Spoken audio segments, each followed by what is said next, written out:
والله ما مداني اسلم على اخوي. إلهي يقول الله شوي لهم لاقطيني. هو صادق والله، حتى انا ما امداه يقول اكبر الا وانا ملقوط في الجمس. نحن بابليسكم، هذا وقت سلام يا اخوي. حنا قلنا لك ما حنا مصلين.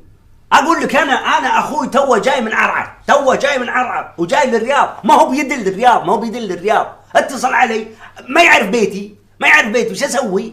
قلت له تعال يا كريم، هذا مو صح يا كريم. كلمتني ما قلت لك تعال خلينا عند نادي الشباب. نعم. وقف عند النادي، يوم وقف عند النادي توني بقول له يا هلا يا كريم، ما قطعوا في السيارة. والله ان اخوي صاد توني واصل بحفظ الله وسلامته وبسلم عليه، ما مداني افتح ثمي. اي والله. اقول شلونك يا سليم وشلونك يا خالي لهم اللي هذه قوة. أنتم وجه صلاة، ناظروا وجيهكم، وجيه سود ما فيها نور، وهذا من ايش؟ هذا من المعاصي. اللهم يا كافي بس. يا اخوي اقول لك خالك يا خالي، اقول لك كنا نسلم على بعض، انت تفهم ولا ما تفهم؟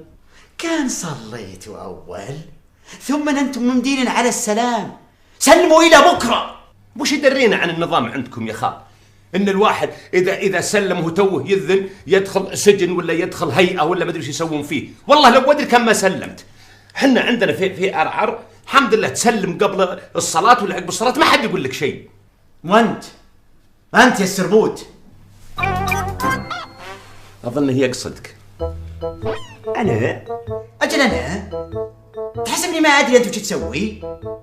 اروح للبنك الاقي البنك قوم قعده، ويوم سالت عنك قالوا سليم سارق البنك ومنحاش. انا نحن بابليسك دشاره وسربته وقل صلاه، وش خليته بالمعاصي؟ يعني طيب ممكن لو سمحت الله يطول بعمرك، الله يرحم امك وابوك، ممكن تسمعني؟ وش تبي تقول؟ بس هذه شغلتي الاحق عشان اكفلك، مرة في الشرطة ومرة في الهيئة. الله يستر بعد من الثالثة وش بيصير؟ اقوم اطقها. ايش تطق خاطرك؟ اقوم اطقها، اطق في بطنها. لا خلك مسامح كريم. شوف ترى يعني يعني من اول وانت كذا ولا ابغى غلط عليك، ترك خالنا ونحترمك، ولا تخليني ارفع صوتي الحين ترى الخال قصده ينصح وقصده مصلحتك.